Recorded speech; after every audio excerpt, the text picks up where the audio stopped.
Glória a Deus, aleluia. Salve os amados irmãos com a paz do Senhor, amém? É um momento incrível, uma oportunidade ímpar em estar aqui na casa do Senhor, louvando e bendizendo o teu grande nome, porque somente o Senhor é digno de toda honra e toda adoração. Desde já gostaria de agradecer a oportunidade e a confiança depositada em nós, Ministério de Jovens, o Atos 29, dado tão somente pelos nossos missionários, o casal missionário Aldric e Chalano. Muito obrigado. Falo e agradeço em nome de toda a mocidade.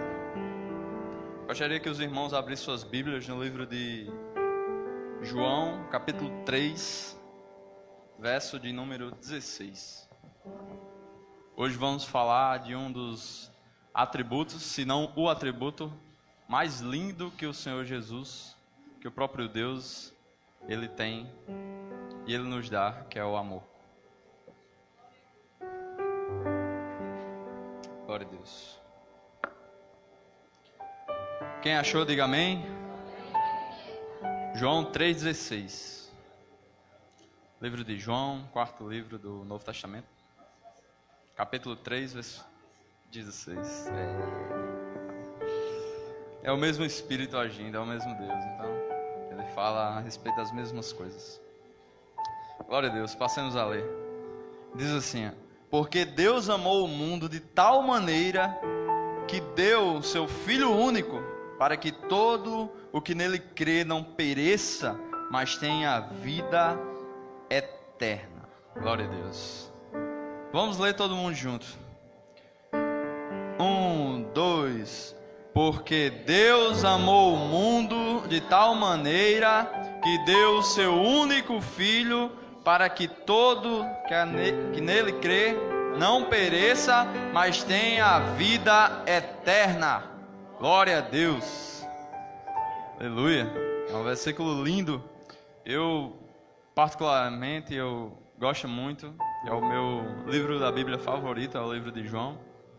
Segundo Lutero, ele diz que se toda a informação bíblica se perdesse e somente restasse o livro de Romanos e o livro de João, o Evangelho teria continuidade. Ele não morreria. Glória a Deus. Irmãos, nós estamos nos aproximando de uma data festiva muito tradicional para nós aqui, tanto do Ocidente como do Oriente, que é a Páscoa, né? Para nós, a Páscoa, ela representa a morte sacrificial de Jesus Cristo, mas principalmente a ressurreição de Jesus Cristo no terceiro dia. A Páscoa, para nós cristãos, representa a ressurreição do nosso Senhor Jesus, que Ele disse que morreria, mas que ao terceiro dia ressuscitaria. Nós somos cristãos, pois acreditamos em um Deus Todo-Poderoso, Criador de todas as coisas, que no início da sua criação, lá no Gênesis, lá no Jardim do Éden, Ele fez um casal, um homem e uma mulher, para que eles se procriassem, enchessem a terra e dominassem a terra. Só que Ele pediu uma coisa a eles: que comesse de todas as árvores que tinha lá, menos uma. Menos uma. Então o diabo enganou a mulher, que pegou do fruto, comeu e ofereceu ao seu marido, e ele assim o fez. E ambos assim desobedeceram ao Senhor. E desde aquele feito ali no jardim, desde aquele dia, o pecado entrou no mundo e corrompeu absolutamente tudo. Toda a criação. De tal maneira que os homens ficaram violentos, sanguinários. As ervas do campo, algumas ficaram venenosas e outras cresceram espinhos para machucar e se defender-se. Os animais ficaram carnívoros e muito valentes, agressivos. E toda sorte de doenças começou a rodar o mundo, por causa da desobediência de um casal. Mas Deus, vendo que a partir dali a sua obra, a sua criação que Ele tinha feito, iria desmoronar. iria autodestruir-se. Ele bolou um plano, e esse plano é chamado plano da salvação. Ele disse que do fruto da mulher iria nascer um que iria esmagar a cabeça da serpente, e que quando a gente olhasse para ele e reconhecesse o sacrifício que ele fez, para nós teria salvação. O Senhor iria tirar de nós a condenação eterna, porque a partir daquele pecado, todas as outras gerações que nascessem, elas iriam nascer com esse vírus no DNA, que é o vírus do pecado, que é a possibilidade de fazer o mal e a possibilidade de errar, segundo o nosso Criador. E antes que Jesus viesse, Deus fez uma outra maneira para que aquelas pessoas antes de Jesus não fossem consumidos. Ele disse: olha, vocês vão sacrificar um cordeiro imaculado, limpo, puro, e ele vai morrer no lugar de vocês, e assim os seus pecados estarão sendo expiados, consumados.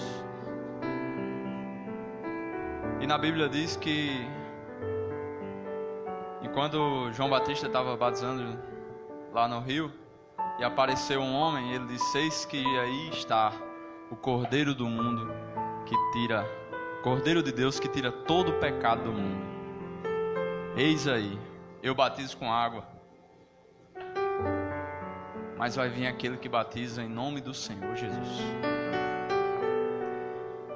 E assim veio Jesus Cristo, e Ele pagou um preço que nós merecíamos.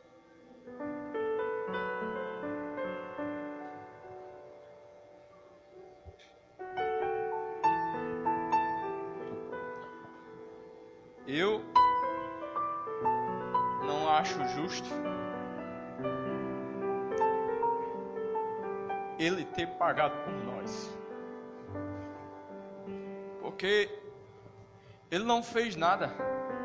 Para você ver como o pecado contaminou de tal maneira o homem, que ele ficou tão perverso, que quando Jesus Cristo veio, quando Deus se fez carne, mataram Ele.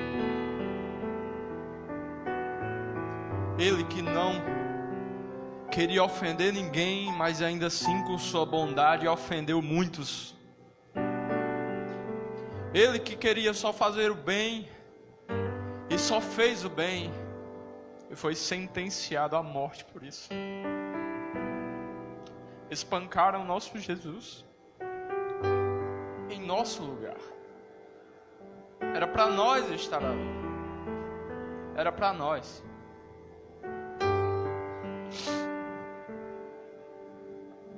E quando Jesus estava lá na cruz, depois de ter sofrido tanto, algumas pessoas até dizem: mas é fácil, ele suportou porque ele era Deus. Não, ele se fez carne para entender o que se passava em nós. Por que nós tínhamos essa mania de nos desviar dele, de abandoná-lo todas as vezes? O povo de Israel era assim. Ele estava com Jesus e abandonava Deus e se desviava para adorar a deuses estranhos, e novamente se voltava ao Senhor e abandonava o Senhor e se voltava.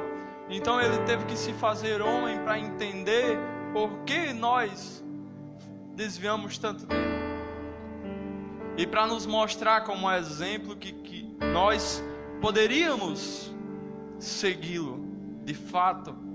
Nós poderíamos, por meio das suas pisaduras, ser curados de todo mal, do mal que nos contaminava tanto tempo.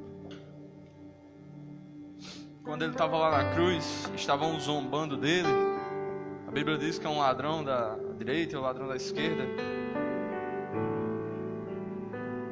E um deles disse: se tu és mesmo filho de Deus, desce dessa cruz e leva-nos juntos. O outro disse: não zomba dele. Nós fizemos algo que nós merecemos estar aqui. Ele nada fez. Senhor, lembra-te de mim quando entrares no paraíso. E o Senhor disse: hoje mesmo estarás comigo.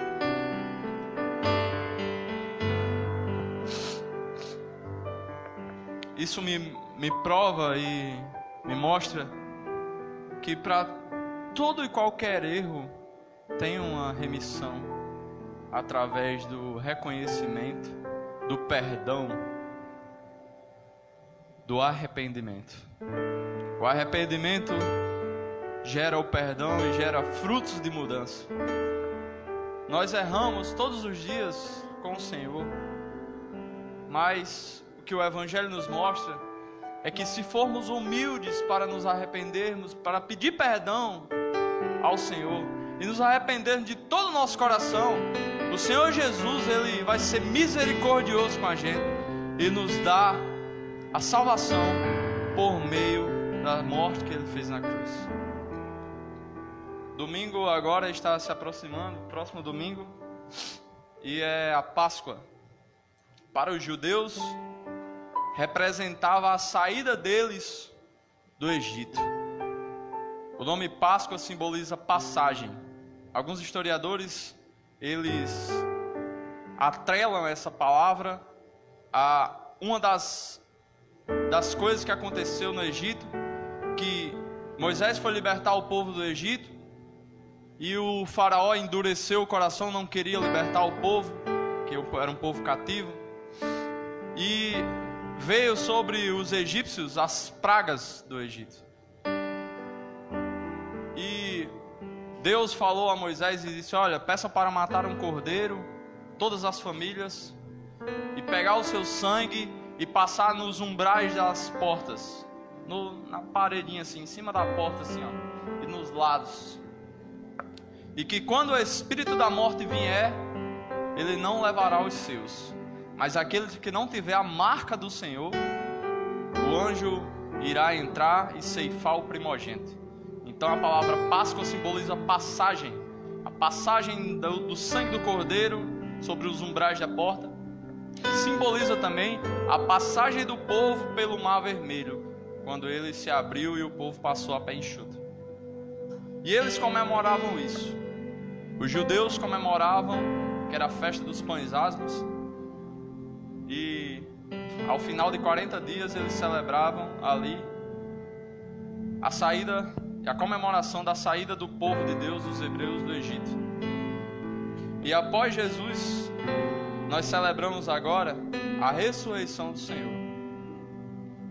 E uma das coisas que nós fazemos é a Santa Ceia do Senhor, né? Que foi feita aqui no último domingo. E nós realizamos o batismo no sábado, e o domingo nós realizamos a Santa Ceia, que foi uma das ordenanças do Senhor: batizar-se nas águas e participar da ceia, para que todas as vezes que você estivesse comendo e bebendo, fizesse isso em memória dele, para reconhecer o seu sacrifício tão precioso ali na cruz do Calvário, e que eles comessem e bebessem em memória dele, e eles iriam fazer aquilo só uma vez com o Senhor Jesus, porque a próxima seria na glória com ele.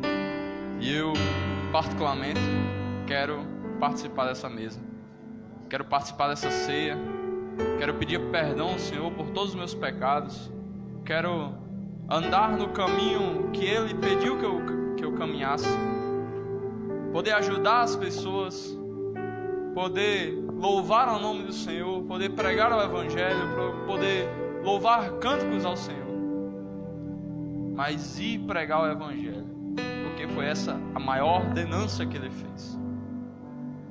Eu venho de uma cultura onde a Páscoa celebra-se somente a morte do Senhor, e que celebra a morte do Senhor todos os anos. Todos os anos matam Jesus, todos os anos, e dão uma ênfase muito grande a isso, a morte somente do Senhor Jesus. Na semana que antecede, na semana da Páscoa, na sexta-feira, né, que é chamada Sexta-feira de Trevas, eles cobriam todas as imagens que tinha em casa, e cobriam os espelhos, e dizia assim, e eu perguntava, mas por que faz isso? Por que fazemos isso? Aí dizia, é para que os santos não vejam a morte do Senhor Jesus. E eu ficava me questionando aquilo. E depois o tempo passou e sempre era assim. Não podia comer carne, não podia comer peixe, mas podia embriagar-se de vinho até... Não podia comer carne e frango, né? Só podia comer peixe. Mas embriagava-se de vinho até não saber o próprio nome. E não podia beber outras bebidas a não ser vinho. E eu ficava me questionando, e quando eu cresci um pouco, eu tive uma resposta. Nosso Senhor Jesus, Ele não morre todas as sextas-feiras, chamado sexta-feira de trevas. Ele não morre. Não tem para que cobrir nada.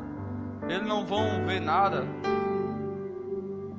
Porque ali foi feito o sacrifício naquela sexta-feira, chamada sexta-feira da paixão, né? Me disseram que era sexta-feira de trevas. Enfim. E não precisa cobrir, porque o nosso Senhor Jesus, Ele não morre todas as sextas-feiras. Não precisam mostrar Ele morto ou empendurado numa cruz. Mas assim, essa é a nossa representação de Páscoa.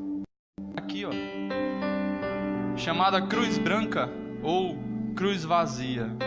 Isso representa que o nosso Senhor Jesus, Ele não está mais lá, ó. Ele não está.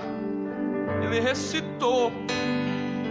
Para honra e glória do nome dEle. Ele disse que faria e fez, ó. Não está mais lá. Não está. Nós devemos nos alegrar, porque Ele disse que faria uma coisa e fez. As outras culturas com seus outros deuses e representantes, nenhum deles ressuscitou. Para o islamismo, Maomé é o grande adorado. Só que se você for lá em Meca, você vai lá encontrar o túmulo dele que diz aqui, jaz os ossos de Maomé. Se você for lá, eu sei lá, nos Andes, eu sei, não danado é, que está enterrado Buda, você vai lá chegar para os budistas, para os hindus, que Buda foi iluminado, mas está lá, ele está morto, os ossos dele estão lá. Só que se você for lá, onde tem uma pedrazinha assim, meio afastada assim, e entrar lá dentro, aí você vai ver aqui, aí, o negócio escrito assim, Ele não está aqui, Ele ressuscitou. O nosso Jesus foi o único que fez isso. O único, por isso que o que Ele diz aqui na Bíblia eu levo como minha regra de fé e prática, pois Ele mostrou que Ele realmente era o verdadeiro Deus e que vencia todos esses outros. Mas o que eu não concordo é pegar a imagem dele e retorcer para que se encaixe no meu tamanho, no tamanho de 1,88 m, no tamanho de 1,51 m, que tem a minha amada noiva. Ela não tem 1,5 m, ela tem 1,5 m. Nosso Jesus, Ele é grande demais, Ele é poderoso demais para se encaixar como nós queremos. Então nós temos que fazer o contrário, nos encaixar da maneira que Jesus tem para nós e que disse que dava certo. Que é o quê? Que é amando o irmão, que é cuidando dele, que é quando ele ligar para você de noite, com a tristeza no coração dele, você possa atendê-lo e falar de Jesus para ele.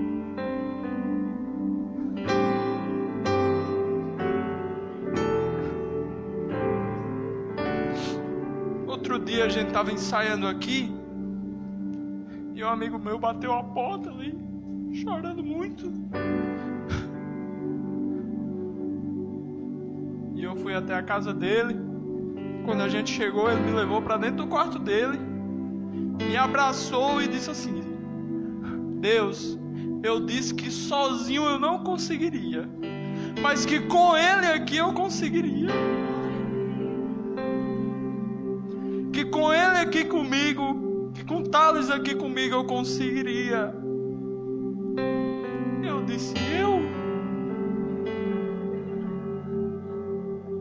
tantas pessoas de Deus ou mais usadas, ou com a comunhão mais intacta, Ele veio chamar a mim.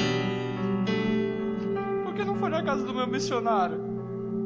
Por que não foi chamar outra pessoa que é considerada mais correta, mais cristã? E eu vi que a minha maneira de seguir minha vida esses 10 anos estava sendo diferente. As pessoas estavam vendo em mim o evangelho que é pregado aqui.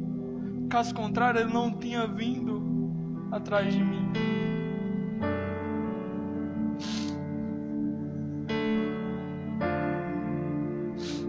Eu disse, Senhor, tão pequeno que eu sou,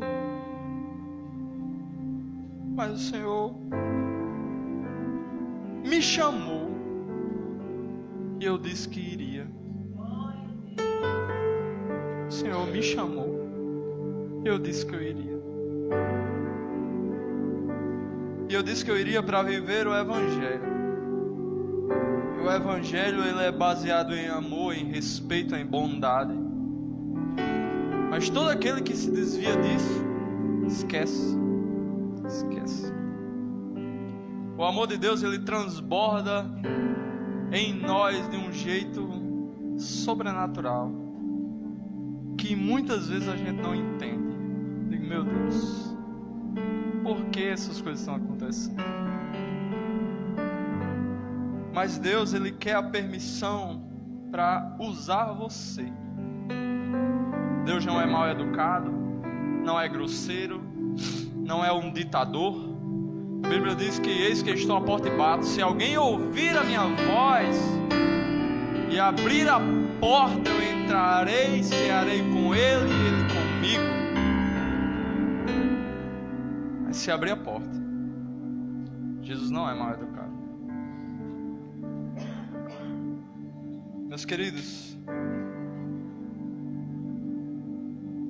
sábado nós vivenciamos um dos momentos mais lindos que eu tive o prazer de contemplar com os meus olhos aqui na terra, que foi o batismo dos meus queridos filhos.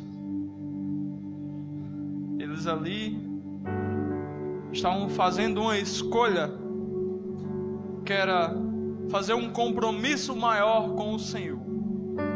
E todos eles, nossos 9 batizantes, foram lá e desceram as águas e nasceram novas criaturas, para a glória do Senhor Jesus. E foi um momento emocionante, porque a gente via que cada um que estava ali queria estar ali, e se preparou para estar ali, e fez por onde estar lá. Mas quem não desceu as águas ficou com um coração inflamado para fazê-lo uma vez ou novamente. Muitas pessoas questionaram, dizendo, eu quero me batizar de novo, eu quero firmar essa aliança com o Senhor de novo. E foi um momento incrível, onde eu pude ver pessoas renunciando muitas coisas que o mundo oferece, muitos prazeres e manjares, para estar ali e ter uma vida com o Senhor, que muitas vezes não é fácil, que é difícil, que às vezes não é prazerosa, porque mata aquilo que a nossa carne gostaria de fazer.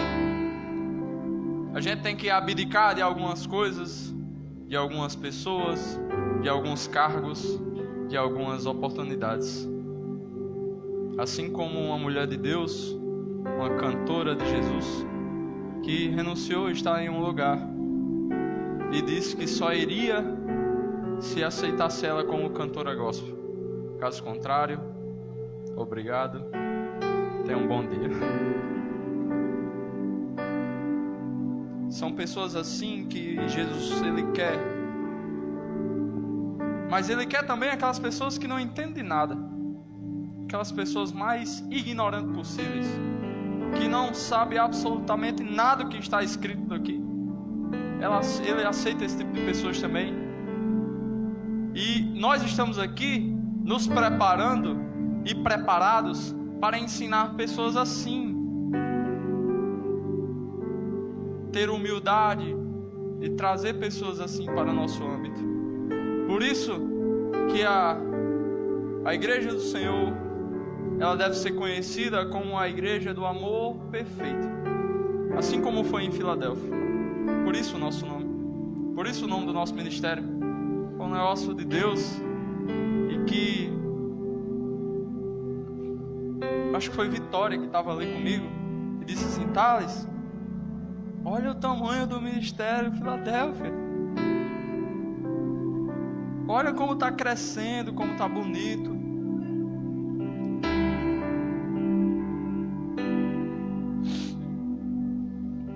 Nós achamos incrível isso. E uma pessoa que acha mais incrível ainda é o nosso casal missionário. Porque quando eles iniciaram o trabalho aqui, era só ele, os 4 fantásticos. Era Aldric, Chalane, Ana Luísa e Vinícius. Eram os 4 fantásticos. E agora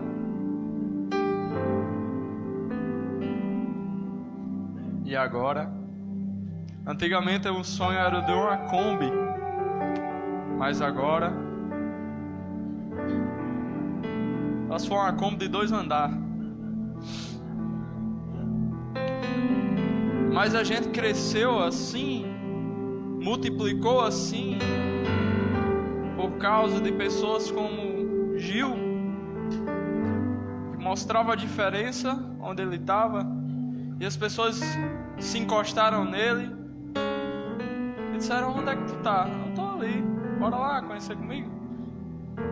Aí veio Nicole, veio ela.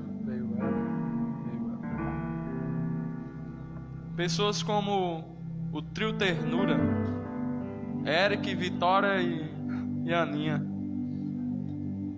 e vieram pra cá, e as pessoas falaram: onde é que vocês estão? Tamo ali, bora lá.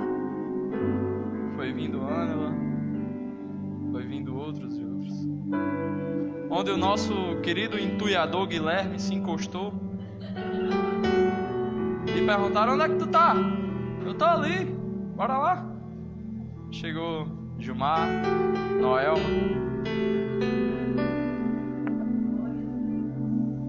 onde minha noiva se encostou e eu perguntei: onde é que tu tá?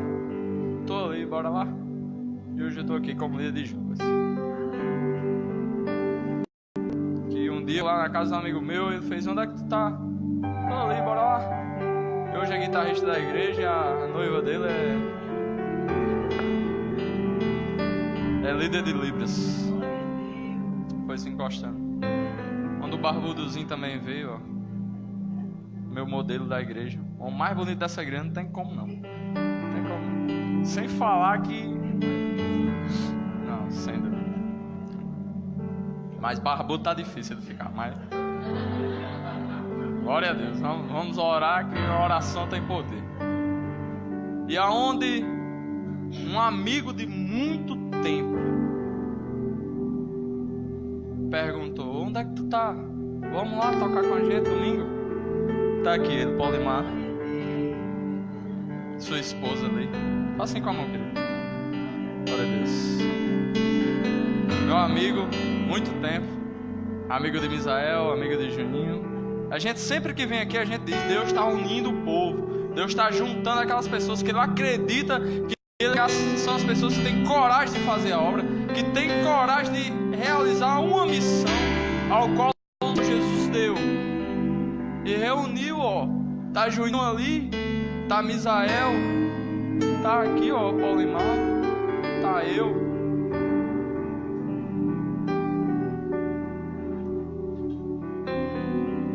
botar Mena. Cadê Mena?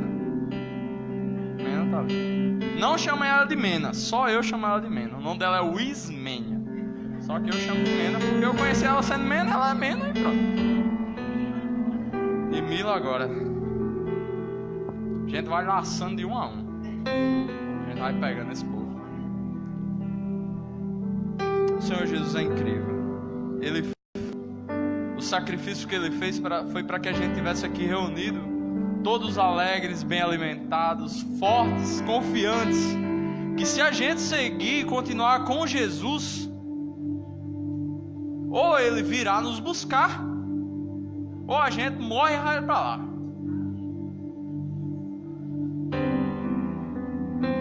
Essa é a nossa esperança. Quando perguntarem a você qual é a esperança de vocês, aí vocês dizem: a esperança é que Jesus Cristo vai vir me buscar. Essa é a esperança do cristão. Não é ganhar uma casa, não é ganhar um carro do ano, não é ter aquela doença arrancada do seu corpo. A nossa esperança não é essa não. A nossa esperança não é essa não. É sem a casa, mas é esperando que Jesus vai vir. É sem o carro, mas é esperando que Jesus vai vir. É com aquela doença que tá consumindo você, mas é com aquela esperança que Jesus vai vir. Eu esperei 10 anos pelo Senhor Jesus. Estou esperando 10 anos. Para uns um pouco mais, para outros um pouco menos. Mas Ele não demora mais do que uma vida para vir. Para mim ou para você. E a gente só espera Jesus uma vida. Mas continue andando, continue querendo Jesus e querendo viver Jesus, querendo estar com Jesus, querendo amá-lo, querendo imitá-lo, porque Ele nos enche de uma alegria, de uma paz e de uma felicidade enorme que nada vai encher. Não é a bebida que vai encher, não é as festas que vão encher, não é as roupas de grife, não é os amigos que te oferecem uma noitada muito louca. Não é nada isso. É Jesus. Jesus. Jesus. Uma vez, quando eu trabalhava com design gráfico, era próxima à véspera da Páscoa. Ela disse: olha, eu quero que você produza um banner, um fly, desejando Feliz Páscoa para todos os nossos clientes e tal. Aí eu disse: beleza, você quer o tema cristão ou quer o tema secular? Ela fez: não, eu quero o tema cristão. Eu disse: tá bom. Produzi o banner, mandei para ela. Ela disse: ei, eu não vou postar isso não. Vou postar um cemitério? Vou mandar um cemitério para os meus clientes? Quando eu olhei a imagem, era a imagem do Gólgota. Eram 3 cruzes, todas vazias, e o nome Feliz Páscoa. E eu disse: querida, eu perguntei à senhora, você quer o tema cristão ou você quer o tema secular? O tema secular é ovinhos da Páscoa, coelhinho, papapá. Só que o tema cristão é um cordeiro que sacrificou-se e ressuscitou. E aquela cruz lá, é que ele não está mais lá não. E isso para os cristãos genuínos representa muita coisa. E ao ver essa imagem, eles serão impactados. Porque para nós cristãos, essa é a representação da Páscoa. É a ressurreição de Jesus. Então que essa seja a sua Páscoa. Que você explique isso. Que você passe o Evangelho adiante. Chega da gente deixar essa cultura de paganismo nos rodear. Que o Evangelho seja feito de fato como está na Bíblia. Se não para eles, mas para nós. E vamos impactá-los com isso. Por isso aqui, ó, Bíblia Sagrada, a verdade vinda de Deus. Agradeço a oportunidade em nome de Jesus.